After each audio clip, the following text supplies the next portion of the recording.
Is it just me, or is it kind of creepy that evolutionists say we're made up of spare parts?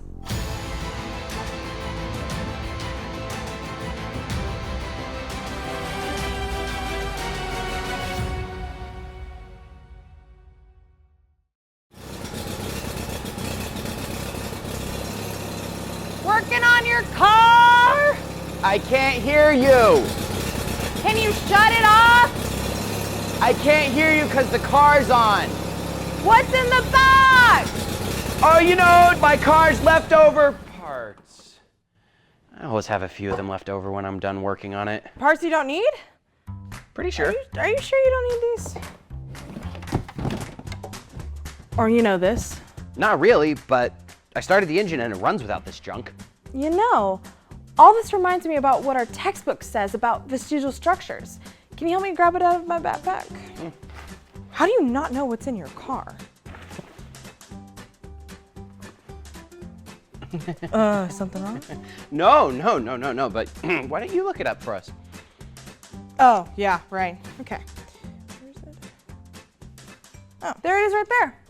Vestigial structures are inherited from ancestors, but have lost much or all of their original function due to different selection pressures acting on the descendant. So they're saying that animals and people have leftovers in their bodies that once served a function in our evolutionary ancestors? Hey, just like the parts for my car. Exactly. The example they give here is the dolphin's hip bones. They're saying its ancestor used to walk on land, but once the dolphin evolved to live in water, it has useless leftover hip bones. What's funny is scientists recently discovered that marine animals, like whales, need these bones during mating season. The study was published in a 2014 article in the science journal Evolution. Wait. The name of the journal is Evolution. Yep. The one that claims they've discovered a purpose for these bones, which goes against the whole idea that these bones are mere evolutionary leftovers. There's the definition of irony, isn't it? So, in the textbook, they call them useless, but in reality, these bones help the dolphin reproduce and survive. Exactly. And they say the same thing about humans. That we have dolphin hips? Not exactly, but close. They point out that our coccyx, the tailbone, is left over from when we had tails. They think we used to have tails? Yeah, but it's just the end of our backbone. I mean, it has to end somewhere, right? True. It's also the anchor for a bunch of muscles, right? Yes. Tiny muscles, tendons, and ligaments connect to it, and it supports something called the pelvic diaphragm. This whole system holds a bunch of muscles and organs in place, like the bladder. So, what other things did they say are leftovers? The tonsils. Of course. Lots of people had their tonsils removed. Great way to get ice cream for dinner. Do you seriously let them cut out your tonsils just so you can have ice cream? Well, it depends on what kind of ice cream we're talking about here. Okay, not really, but people survive just fine without tonsils, right? Studies now show that in some cases, removing your tonsils can be worse in the long run, and especially for young children. So what's their purpose?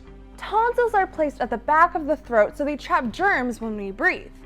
Proteins called antibodies produced by immune cells in the tonsils help kill germs and prevent throat and lung infections.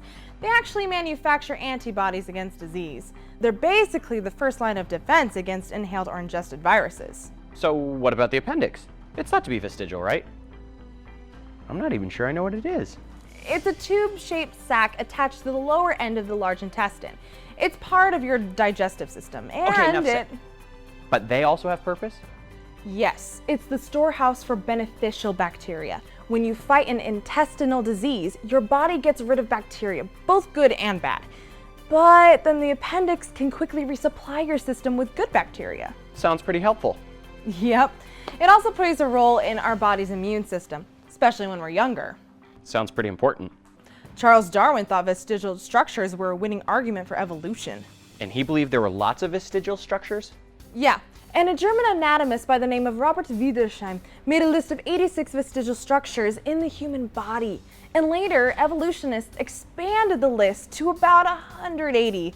But modern science has now shown that every one of them has a purpose. So they didn't know about these organs' functions in the body? No, they assumed that since people could survive without them, that these were totally useless. Then they reasoned in a circle, arguing that since they were useless leftovers of an evolutionary past, they demonstrate our evolutionary past. So reasoning in a circle is bad. Yeah. It's when we assume our conclusion, then use that assumption to prove our conclusion. It's crazy. So what do modern evolutionists say about these organs, now that science has discovered that every one of them have functions after all? They now claim that vestigial organs can have functions after all, and those functions may have evolved after the organ spent time being useless. Wow, talk about imagination.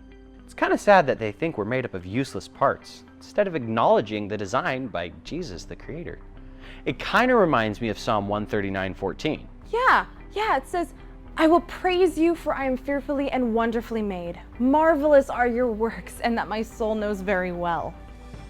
God has a purpose for everything, even if we aren't sure of what it is. I guess that could be true of my leftover box of parts, huh? Yeah.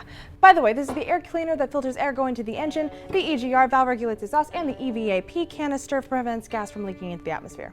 Whoa, you know about all this stuff? My dad's a mechanic. Okay, well, can you show me where they go? Sure. All right, one last thought. The fact that evolutionists can't find any useless organs really destroys the idea that we're made up of spare parts. Yeah. Kind of makes you think, doesn't it?